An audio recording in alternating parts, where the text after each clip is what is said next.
من هو النادي الذي سيحقق دوري الأبطال هذا الموسم؟ اكيد معروف انتر ميلان. يا معود شنو الانتر غيرك لو 5 من باريس مستحيل. باريس سان جيرمان العام وصلوا للنهائي اكيد يعني هم. يعني لأن أخذوا ذاك الموسم راح ياخذون هذا الموسم؟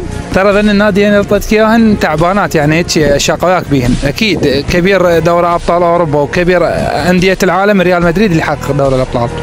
انا الصراحه اول ما حكيت وياك عرفتك مشجع ريالي، وهذا الطغيان اللي عند ريال مدريد ما اعرف ايش وقت يخلص، يعني قافل ريال مدريد راح تاخذ دوري الابطال هذا الموسم؟ قافل 100% ريال مدريد، وامبابي هداف دوري الابطال، وفينيسيوس اكثر لاعب صانع بدوري الابطال.